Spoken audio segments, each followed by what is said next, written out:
आप सभी एनएम बहनों को मेरा नमस्कार। कैसे आप सभी? उम्मीद है आप सभी अच्छे और स्वस्थ होंगे। लगातार जो है आप लोगों के बार बार कमेंट आ रहा है कि सर हम लोगों की ज्वाइनिंग जो है वो कब तक होगी। आखिरकार ज्वाइनिंग लेटर कब तक वितरण किया जाएगा? क्या साथ में हमको बुलाया जाएगा या कुछ समय बाद जो है फिर से शॉर्टलिस्ट किया जाए कुछ लोगों को?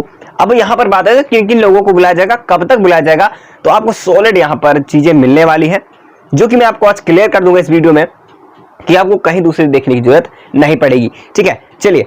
तो यहाँ पर सबसे बड़ी बात ये आती है सर अब होगा क्या? देखिए, तो यहाँ पर मैं क्लियर कर दूं। देखो, जैसे कि यहाँ पर आपको पता है जिला अलॉटमेंट कैसे होगा, इन सभी के एक पॉइंट बता दूंगा मैं आपको। एक पॉइंट पे आपको यहाँ पर पूरा दिखने वाला है। अब क्या है, चलिए मैं बता देता हूं। देखिए, अब यहाँ पर बात आती है ये कि सर जिला अलॉटमेंट जो है किस प्रकार से करेंगे। देखिए, दो तरीके हैं। एक तो सबसे बड़ी बात आती है कि सर कब किया जाएगा वितरण। ठीक है, अब यहां पर प्रोविजनल वाले भी आ जाते हैं। सर प्रोविजनल का डीबी नहीं हुआ तो सर ये बताएं किस प्रकार से हमारा ज्वाइनिंग लेटर दे देगा। देखिए, अगर डीबी कराता तो ये समझ सकते थे कि 2022 में तो होने वाली ही नहीं है ये भर्ती कंप्लीट। ठीक है, ये नहीं हो सकती। अब बात आती है सर कैसे कह सकते हैं। देखो, यहां पर ही बताओ, अगर इतना समय जा चुका है, अगर डीवी भी अभी तक नहीं करा पा रहा है, अगर मान लीजिए प्रोविजनल विद्यालय का डीवी भी कराता है, अलग से डीवी भी कराता है, फिर से डॉक्यूमेंट्स लेता है, तो सोली समय कितना लग सकता है अभी भी सॉरी दोस्तों, समय इतना हो गया लेकिन फिर भी अभी डीवी नहीं हो पाया। ठीक है, तो अब क्या होगा कि जैसे ही हम यहाँ पर चर्चाओं का विषय बना हो, लगातार ज्वाइनिंग को लेकर के लगातार प्रेशर भी है, जैसे कि डिप्टी सीएम भी ने कहा भी है, 100 दिन की हमारी 100 दिन की जो कार्य योजना है उसमें भी ये शामिल किया गया है। तो इसमें जल्दी थोड़ा सा इनकी ज्वाइनिंग देनी है। तो अब हो क्या रहा है, जल्द ज्वाइनिंग देने के लिए अब ये क्या करेंगे, अब समझना, यहां पर एक आपका जो डायरेक्टली क्या होगा कि आपका लेटर जो है जो क्या होगा, ज्वाइनिंग लेटर देगा। ठीक है, जो भी प्रोसेस है विभाग को फाइल भेजना है, जैसे मैंने बता दिया है पहले से, सब कुछ कंप्लीट होने के बाद जैसे क्या होगा कि यहाँ पर आपको लेटर जो है वो भेजेगा। क्या भेजेगा? लेटर भेजेगा। ठीक है, अभी लेटर में होगा क्या, ये लेटर भेजेगा, इसमें आप लोगों को दिया जाएगा पूरा ब्यौरा। इसी में आपका डीवी भी इंक्लूड कर देगा। डीवी मतलब कि आपका जो डॉक्यूमेंट है, ठीक है, जो आपका डॉक्यूमेंट्स होंगे वो डॉक्यूमेंट्स आपसे सबमिट करा लिया जाएगा। ठीक है, साथ में ही पोस्टिंग समय जो होगा, और जिला ऑलरेडी जो पोस्ट आपका पोस्ट प्रेफरेंस होता है, ठीक है, पोस्ट प्रेफरेंस की बात करें तो यहाँ पर पोस्ट प्रेफरेंस जो होगा वो भी आपका साथ में करा लिया जाएगा।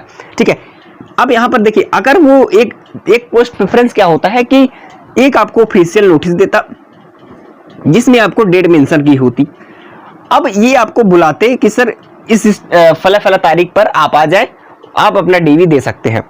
लेकिन क्या है, ऐसा कुछ भी नहीं है। ठीक है, तो ऐसा नहीं हो पा रहा है, तो इसलिए जल्द से जल्द आपकी प्रक्रियाओं को जल्द से जल्द जो है पूरा कराने के लिए ये सभी प्रक्रियाएं जो है अपनाई जा रही हैं। ठीक है, तो मेरा कहने मतलब है कि ऐसा अगर देखिए समय लगता है, अगर ये 2022 में आपकी दिसंबर तक हो रही है तो समझ लीजिए कि आपकी ज्वाइन लेटर आएगी। इसमें कोई दो राय नहीं है कि आपको डीवी देना पड़ेगा, प्रोविजनल अलग से फिर से करना पड़ेगा, इसमें बहुत समय लग सकता है। ठीक है, अगर आयोग चाहता है तो बहुत जल्द करा सकता है, अगर नहीं चाह पा रहा है, अगर वो सोचता है कि ऐसे ना हो पाए, तो जहां तक मुझे पता है कि ऐसे ही इसी प्रकार से आपकी ज्वाइनिंग जो है पूरी कंप्लीट कराई जाएगी। ठीक है, तो आपको अलग से कराने की कोई जरूरत नहीं पड़ेगी जहां तक मुझे पता है।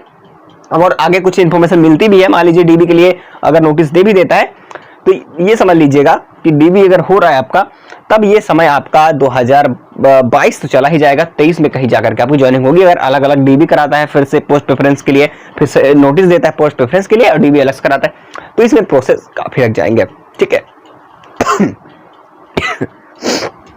सॉरी दोस्तों, मेरी तबीयत नहीं सही है इसलिए थोड़ा। ठीक है, तो सभी ने मैंने हालांकि समझ चुकी होंगी बात मैं क्या कह रहा हूं, तो यहाँ पर इस बात को समझना कि अब होगा क्या। देखिए, यहाँ पर अब बात आती है सर, चलिए बताइए किनको अच्छा बुलाया जाएगा। चलिए ये चीज बता दीजिए। चलिए ठीक है, मैं बता रहा हूँ। ठीक है, देखिए, तो यहाँ पर मैं आप लोगों को क्लियर कर देता हूँ कि अच्छा आखिरकार ये हो क्या रहा है, यहाँ पर होगा क्या। ठीक है, इन चीजों को लेकर के लगातार परेशानी देखने को मिल रही है। देखिए, तो यहाँ पर मैं आपको क्लियर कर देता हूँ साथियों। देखिए, यहाँ पर ये है कि अब सर ये बताए किनको बुलाया जाएगा। अब यहाँ पर 9212 पद में है। अब इन पदों पर क्या होना है,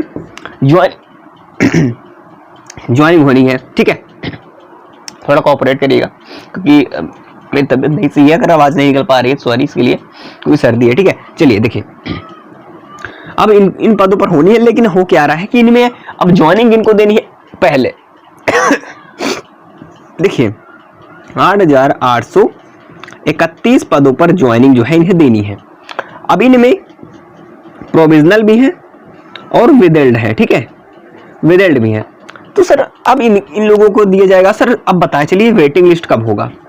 ठीक है, वेटिंग लिस्ट की लगातार बात आ रही है, तो आपको क्लियर कर दूं वेटिंग लिस्ट का अभी जो है कोई यहाँ पर चांस नहीं मिलेगा। सारी ज्वाइनिंग होगी तो 8,831 पदों पर ज्वाइनिंग होनी है। अब बात समझ में क्लियर, तो आप लोगों को परेशान नहीं होना है। चलिए अब सबसे बड़ी बात यह है सर, अब ये बताएं कि जो कोर्ट केस है सर इनका क्या प्रभाव पड़ने वाला है हमें वैकेंसी के ऊपर। तो ये सबसे बड़ी आपकी जो है खामियां है, तो आपको देखिए क्लियर कर देता हूं। देखिए यहां पर कोर्ट के क्या होगा, अब ये आपको कोर्ट केस चल रहा है। ठीक है, अब ये कोर्ट केस चल रहा है, तो यहां पर देखिएगा ये कोर्ट केस से इस पर कोई प्रभाव नहीं पड़ेगा। जो कि यहां पर समझिएगा जो 8,831 पद हैं, मान लीजिए अब यहां पर जो ज्वाइनिंग हुई थी आप लोगों की, जो रिजल्ट आया था उसमें उन लोगों को नहीं बताएगा कट ऑफ। जो मान लीजिए कि जनरल की 50 गई थी, ठीक है, अब 50 कट ऑफ गई है, लेकिन जो सिलेक्ट नहीं हुए उनके भी 50 से अधिक नंबर है, लेकिन उनका रिजल्ट में उनका नाम जो है वो देखने को नहीं मिला है।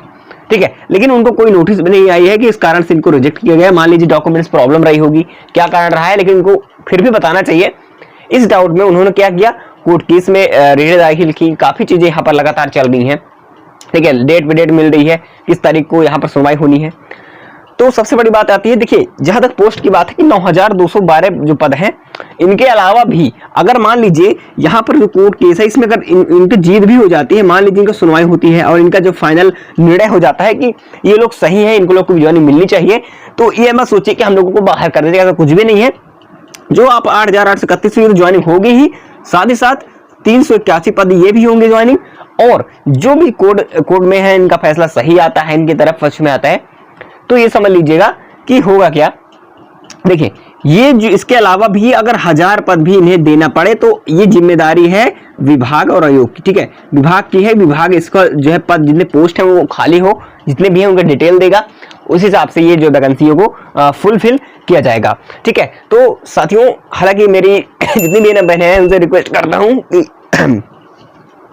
हालांकि आप लोगों को समझ में आ चुका होगा, लेकिन साथियों बीच बीच में मुझे प्रॉब्लम हुई क्योंकि थोड़ा सर्दी भी जल्दी है, खसखसाहट गले में, इसलिए बोलने में दिक्कत हुई, अचानक से आवाज़ रुक जा रही थी। ठीक है, इसलिए सॉरी चाहता हूँ आप लोगों से। और जैसे भी आगे नेक्स्ट इन्फॉर्मेशन के साथ मैं आपसे मिलूंगा, और जैसे ही ऑफिशियल अपडेट्स कोई आ जाते हैं डीबी के लिए या ज्वाइनिंग लेटर के लिए, जैसे भी आता है बस आप लोग इंतजार करिए। बस ज़्यादा दिन आपके पास नहीं बचा हुआ है, नवंबर दिसंबर यानी कि 2 महीने आपके लिए नेट बचे हुए हैं यहाँ पर, तो कोई दिक्कत आपके लिए नहीं होने वाली है। ठीक है साथियों, चलिए साथियों चलते हैं और मिलेंगे अगली इन्फॉर्मेशन के साथ नेक्स्ट वीडियो में। तब तक के लिए टाटा बाय बाय।